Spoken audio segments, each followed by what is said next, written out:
Rekan-rekan jemaat Tuhan, dulu saya pernah berpikir sebaiknya kalau saya datang ke gereja, saya itu mendengar khotbah itu yang ringan-ringan. Bagaimana cara mendidik anak, bagaimana cara hidup menjadi seorang ayah yang baik, bagaimana menjadi siswa yang baik di sekolah, atau bagaimana menjadi karyawan yang baik di kantor, dan sebagainya dan sebagainya.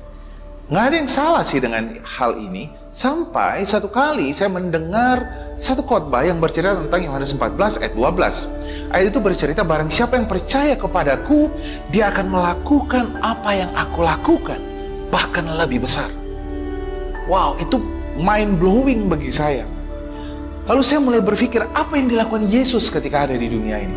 Yesus menyembuhkan orang sakit, mengusir setan, benar, menghardik badai, menyembuhkan orang kusta, membangkitkan orang mati. Bukankah itu semua sangat luar biasa? Bahkan ayat itu berkata, saya akan melakukan yang lebih besar daripada apa yang Yesus lakukan. Kemudian dikatakan di ayat 13, apa saja yang mereka minta di dalam namamu, dalam namaku, kata Tuhan Yesus, aku akan melakukannya, supaya Bapa dipermuliakan. Lihat saudara, bagaimana caranya Bapa dipermuliakan? Ketika saya melakukan apa yang dilakukan Yesus ketika ada di dunia ini. Itu mengubahkan cara pandang saya. Kenapa saudara? Ternyata firman Tuhan katakan, barang siapa yang mengikatkan dirinya kepada Tuhan, dia menjadi satu roh dengan Tuhan. Wow, ternyata roh yang ada di dalam saya ini sama, itu adalah roh Kristus. Roh yang sama yang ada di dalam Yesus. Dalam bahasa aslinya dibilangnya identik, persis sama. Tidak dua. Jadi di dalam saya ini tidak ada roh Otto Daniel dan ada roh Tuhan, tidak. Di dalam saya ini cuma ada roh Tuhan. Dan itu sebabnya 1 Yohanes 4 ayat 4 berkata, roh yang ada di dalam saya ini jauh lebih besar daripada roh yang ada di dunia ini. Wow, bukankah itu sangat luar biasa saudara? Dan yang lebih hebatnya lagi, dalam Kolose 2 ayat 10 dikatakan begini, dan kamu telah dipenuhi di dalam Dia. Jadi di dalam saya ini, segala berkat rohani telah diberikan. Kesembuhan telah ada di dalam saya. Berkat jasmani telah ada di dalam saya. Saya tinggal manifestasikan semuanya ke dalam bentuk jasmani. Karena diberikannya ke dalam roh, dalam bentuk rohani saudara. Saudara bisa lihat ayat itu di dalam Efesus 1 ayat 3.